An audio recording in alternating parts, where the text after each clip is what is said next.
With so many options, why choose Arizona State University? For me, the only online option was ASU because of the quality. Their faculty was really involved with their students and care about your personal journey. The dedication to my personal development from my professors, that's been extremely valuable to me. Earn your degree from the nation's most innovative university. Online. That's a degree better. Explore more than 300 undergraduate, graduate, and certificate programs at asuonline.asu.edu. E-commerce business owners know the best way to run a successful business is to keep their customers happy. You build trust with your customers one package at a time. That's why smart retailers use ShipStation. ShipStation helps you run the smoothest order fulfillment process possible and cut costs, not corners. ShipStation streamlines all your orders from everywhere you sell into one easy-to-use dashboard, prints shipping labels, manages returns, and tracks inventory. You can even automate repetitive tasks so your team makes fewer errors. Plus, they get you the lowest possible carrier rates. You'll save up to 88% off UPS, USPS, and DHL Express, and up to 90% off FedEx rates.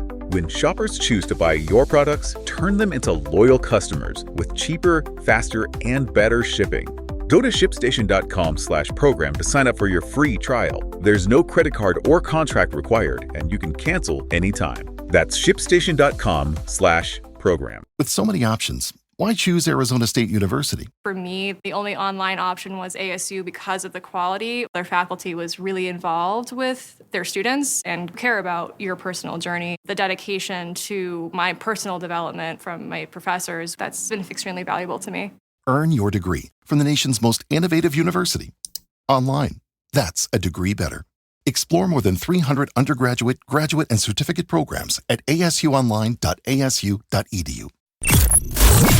If you love entertainment, current events, and Hollywood, don't miss Creator to Creators, hosted by the filmmaker Meosha, known for the Shudder hit documentary Horror Noir and the acclaimed film Anatomy of an Anti-Hero, Redemption. This show features interviews with filmmakers and creatives from around the globe. Join the fun with guest celebrities and gain valuable insights. Subscribe now and follow Creator to Creators. Hi guys, welcome to another episode of Creators to Creators today. Today we have a special guest.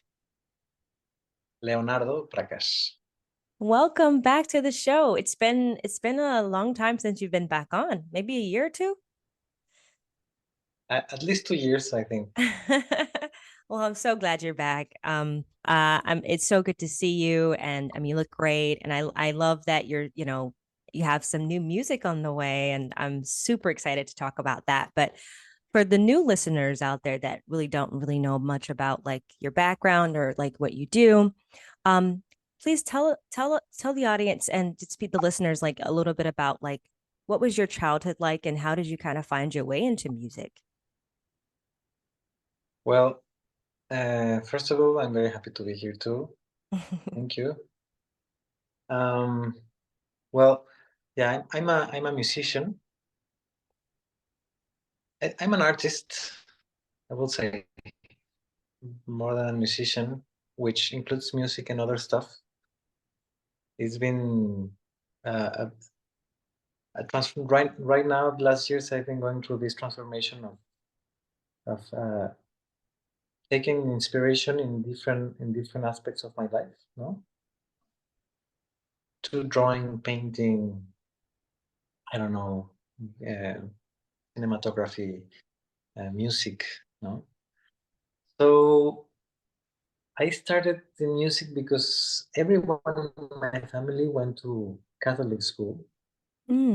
So they all went and they all knew like sacred music. I don't know, like the Catholic sacred music. Yeah. All my uncles and my father went to like Gregorian chants, and in my father's side, my mother's side, everybody, yeah, there was like a choir, and everyone my grandfather used to run the choir or direct. So I and the traditional Mexican music, which was a big part of my childhood. Everybody either sang like sacred music, no? Yeah. Or music. So that's what I started learning. First of all, listening to this feeling, because most of the songs it's called corridos, and Mm-hmm. they all about the revolution in Mexico. Most of them, no? The ones I like now, you have narco corridos and stories about narcos and other stuff, no? But the ones I like, the old ones, are stories about, normally are about, I don't know, there's one I used to love when I was a little kid, about a guy who was caught by Pancho Villa, and he was about to be killed, and he made this song of his last days in the world, and how much he loved his black horse, no? And he asked, his last wish is to be basically sacrificed on top of his horse, no? Wow. Wow. So there was a big longing and feeling in these songs, which only always made me feel something. And of course, those songs are very simple. That's first thing I started learning how to. Mm. So my father could sing this music, no? Nice. Should I keep going? Yes, please. I'm loving it. I'm very intrigued. And, I discover, well, my father listened, like, he always put like classical music and rock and roll, and let's say not all the music, but for the place we were growing up is in San Luis Potosí, this very conservative town in Mexico. It was a very wide spectrum of music. Plus, my mother is French, so we used to travel the summers to Europe, and he always took us to concerts, like Bach concerts with how do you call these organs, pipe organs, no? Yeah. Or jazz concerts. He always liked it to go there, and he took us there, no? So when I was like 9 years old, 10 years old, I think I started to develop a big passion for music, and they saw that I was always with the guitar, but I didn't knew much. I knew a few chords from my cousins, and I was always creating my songs, improvising. So there was this musician in the streets of our city. His name was Jesus, and they call him El Búho. And I don't know how he became friends with my mother, but he started teaching me music. Nice. So I used to go after school to his house, and I was maybe 11 years old, 12 years old, and I used to go like all the afternoons to his house to learn.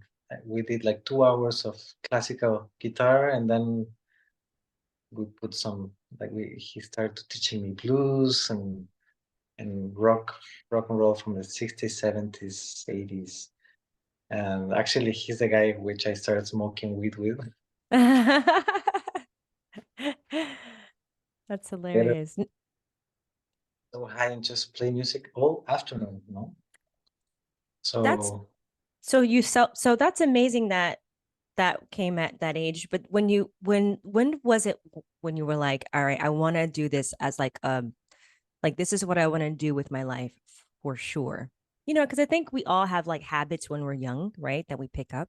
From the office to a first date, there's a lot of pressure to wear the right clothes for every situation. But clothes don't make the man. With Mack Weldon, you can build a wardrobe that looks polished in any setting and tells the world that you stay you wherever you go. They combine timeless style with modern performance materials to keep you looking good and feeling comfortable all day, no matter what's on today's agenda. Browse everything from shorts and polos to sweats and crews.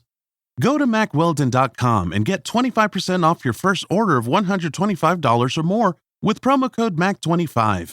That's MackWeldon.com. Promo code MACK25. We interrupt this program to bring you an important Wayfair message. Wayfair's got style tips for every home. This is Nicole Byer, helping you make those rooms flyer. Today's style tip: when it comes to making a statement, treat bold patterns like neutrals. Go wild! Like an untamed animal print area rug under a rustic farmhouse table from Wayfair.com. Ooh, fierce! This has been your Wayfair style tip to keep those interiors superior. Wayfair, every style, every home. Lowe's knows how to help you save. This July 4th, get up to 40% off select Maytag laundry appliances. Plus, get an additional 10% off when you buy 2 or 3 select major appliances. And when you buy 4 or more, you'll save an additional 20%. Find the right appliances and features that fit your home's unique needs and style. Shop Maytag 4th of July deals at Lowe's. Valid through 7/9. See Lowe's.com for details. Savings vary based on purchase amount. Selection varies by location. But then I think it's like there's something that happens where you make a decision and you're like, this is my purpose, this is my calling in life. There was 2 moments. One moment was, so there was 2 moments where I felt this is for me, this is my life. The first one was when I was like 11 years old. My brother, I was listening at that age. I mean, at that time I was listening to Guns N' Roses and I don't know, maybe the Doors and the Beatles, and I used to love that. But I remember listening, maybe later, maybe like 12, 13, I heard Metallica for the first time. Huh? I remember I listened Master of Puppets. I don't remember which song of the album, but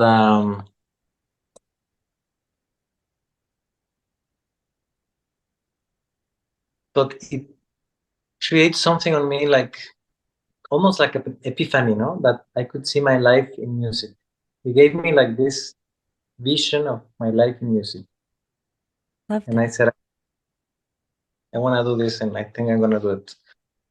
And then I did music, but when I did my high school in India, in a boarding school, and when I was there, I mean, most of my class, we were students from all over the world, but in my generation, we were 2 Mexicans, and the rest were all Americans, no? In the United States. And they were all going to study business. They were all going to business school. Interesting. And I got like pulled into that, no? Funny, because it was never like, I don't know.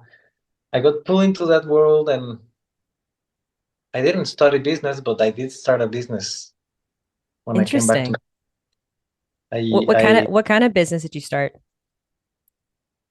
I used to buy hazelnuts. And my brother had a know, because he had a factory. He used to make like like granola and cookies and all this. And one client who owns him money paid him with some machines that help to peel the hazelnut. So I used to. How long were you doing that for, that business? I did it for a year, I guess. And but I was the boss, let's say, no? So I had to work every day. Every Sundays, and I had to travel to Chihuahua, the north of Mexico, to buy like tons of hazelnuts and bring it back. And it was a very tedious process. And I became really unhappy very quick. Yeah, and I stopped music because I was feeling bad. I had no time for music. So I was like, I'm not even gonna try, no? Because I'm gonna feel that I don't have anything, no? And I was exhausted, and so I went maybe after 1 year almost, I went to this festival in New Mexico, yoga festival, White Tantric Yoga Festival. And one of the teachers told me, you have a gift, but if you don't use it, it's gonna go away. Wow. Remember in that instant, I said, okay, no, I'm a musician and this is my life. And since that moment, like every door opened. Wow. It was like I needed to get out of the way to find the way again. I love that. And do you feel like you found your purpose in life? I found my purpose and lost it a few times. Yeah. And I feel that now I'm finding it again. Or I found it, finding a deeper purpose. Yeah. All my 20s, I had a big purpose with music. I mean, for me, music was more than music. It had to go beyond the notes, no? Yeah. Soul and the heart, and I experienced music in a very incredible way when I was in India, and I was like, there's no limits to this, no? This honestly can go as deep or as far as we let it, no? Yeah. Yeah. But I then, got I remember coming to your show years ago. You were playing at a house. It was a bunch of people, and I got to experience it, and I literally felt so healed from like within the inside of like my like I didn't know that I was even feeling those emotions, and it was very it was a healing process. Like I knew I didn't know like what I was getting into, because at the time my friend was like, you should come, and I'm like, all right, I just followed along. But I'm so glad I went and I got to meet you that night. It was so many years ago, but I was like, wow, what an incredible life-changing experience. So yeah, you do have a gift. It's just so beautiful. It really is. thank you for sharing that. When is it? It was in Topanga? Yes, it was at Tempe. Yes, it was. Yes. That's the first time I met you. Gosh, that was like what, 6 years ago, maybe? Something like that.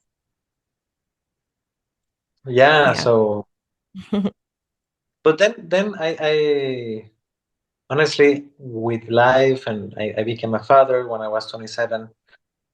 So slowly I started compromising art, but Mm, creating money for money, basically. And there was a point where the balance was okay, but then the money won, and I didn't realize, yeah. Yeah. that's my purpose there. And I went Mm, a moment of unsatisfaction, and I couldn't understand, and until I realized I have to go back to this. I have to go back to this. The music has to be first. I mean, money it's important, but of course, because it's so important, no? And yeah, you I gotta, yeah. compromise my art because otherwise, I would love to be able to do it, but I realize I can't. No, if I do it, I get dry inside, and I have nothing to share anymore, and it becomes very, very shallow and fake in a way. Yeah. So I told you I've lost it and found it, and right now I found it, but this purpose still I'm still going inside of this purpose, and there's still some doors to open. Absolutely. I feel like that's a part of the journey with anything that we do in life. I feel like it's a never ending learning experience. It's a never ending, it's just it's continuation until we're like gone into the next, until we're out of here. I don't think you get to a place and you say, oh, I've arrived. I understand everything. It's impossible, you know? No, but I see, because in music you have the time, so sometimes you are in the they call it also you're in the pocket, you're in the time, you're in the groove, no? Yeah. But and in life the same, though sometimes I feel I'm in the groove of life, and sometimes I feel I'm a little bit before or after. I'm not grooving with life, Yeah. and this is again this time of life where I can go together, with the rhythm of life. Yeah, that's amazing. Wow. Let's talk about your new single that is coming out. Tell me about what inspired that, and what was that process like? Well, particularly this single is particular because I've been working in this single for many years. It's the second time I recorded because the last time I threw it away, it was during COVID 2020. But the song is even older because this song came in when I was when I became a father, actually. I became a Ah, years ago. Yeah, and beautiful. I had this melody, but I had these words I heard from in a book a friend gave me from Nelson Mandela, and the words were, "I am the master of my fate." And the original words I don't remember because with time I changed those words and I didn't realize. Yes, I am the master of my fate and the owner of my destiny. This is what I wrote. But this inspired me so much because in this moment I was feeling like, because I'm divorced, no, and Mhm. it was a difficult challenge in my life and a big lesson. And I remember that time I was feeling like as if I was in a cage. I Oh. felt like a little cage with no way out. Mm. Limited because I was too much in my mind, my head, and this he developed these words. I mean, developed. He used to say these words to himself when he was in prison. He spent like 20 years in prison. I don't know exactly. Yeah, it's amazing story, right? Insane. A very small cell. And I was like, wow, I'm like Nelson Mandela. But this was a feeling. I was like, I'm trapped. But these words gave me a lot of purpose again. No, That's great. I used to sing this for my friends and for myself, and as I told you, I tried to record this song in 2020, and when I listened, and I was like, no, this is shit. This song is not going. And but it wasn't his moment. And this time, this one, I mean, I released already 2 singles before. This will be the Mhm. third after a year and a half of not releasing music. Wow. Um, yeah, this song is just a little tribute to this man. I No, love that. That's beautiful. I love that. Um, where, well, I mean, now that, so when does it come out, or the one that out today is today? It's out today. Oh my gosh. Wow. It's out today. Everyone go listen, go and you go to your Spotify, right? All the places, and download the song, play it on repeat. Yes, yes, yes, absolutely. Uh, how does it feel to have this out now? Like, does it feel like, I don't know, a heavy weight was lifted, or do you feel, I don't know, how do you feel about it? this is gonna be a little bit a little long answer. It's okay. Yeah, sure. A year and a half ago or 2 years ago, I released an album where I was singing. No, as a Mhm. singer. I don't know. Maybe I don't know what is if it's the name in English. But Mhm. it was the first singer songwriter album I did in my whole career, basically. Wow. Bef- and before that, I only did instrumental stuff. No? And this was tricky. This experience. It was very good in some ways and bad in other ways because I I created too much confusion, not only with myself, not with myself. When I was recording, I was very sure. It was when COVID hit, I was like, yeah, I have to express what I'm going through. I have to write, and everything happened magically. But I feel that I created too much confusion in my community, in my followers, let's say, and in the algorithms was a completely different style of music. So the album didn't do great, and this was a big bomb for me. Mm-hmm. Even it's okay, it hit me. Huh? Yeah, yeah. And but at the same time, it was the first time I was doing an album with my guitar and other instruments, and it helped me to remind me that I'm not, because I was too attached to the sitar. This is what I feel. It helped me to detach of this instrument and said, okay, I'm a musician, no? Mm-hmm. So the music I've been recording now and releasing is what is gonna come out is basically everything, and I widen so much my capacity of produce music for myself and for other artists. I producing other artists now. Nice. And to express the feeling I want to express, no? So saying that, now I always when I release something, I mean I give it blessing and then it's gone, and I try to be really detached of the outcome, I love Maybe that. it's a fear of, but I think it's beyond that. It's like, okay, I've done my work for now. I mean, I still do it, no, but I'm proud of the music, Yeah. and even yeah, and that's it. Yeah. I love that. I love that. Thank you for sharing that.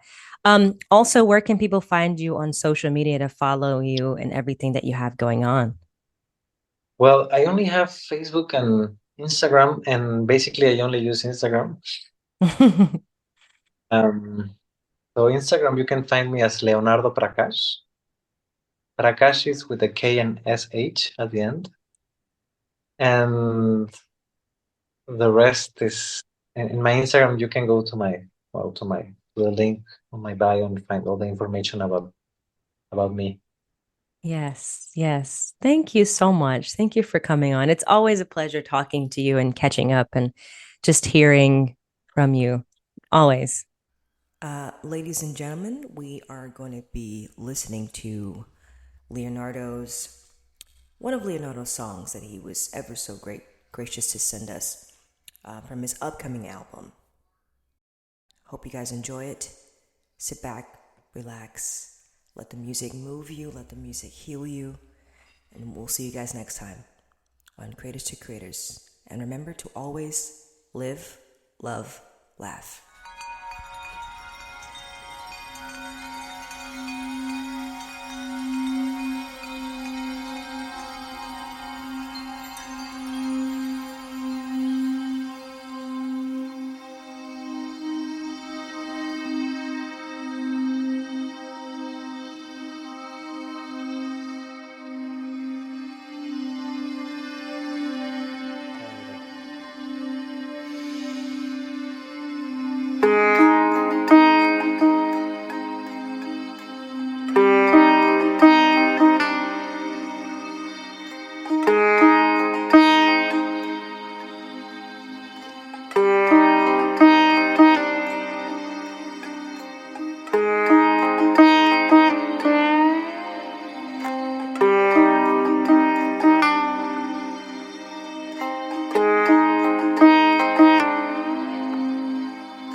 Bye.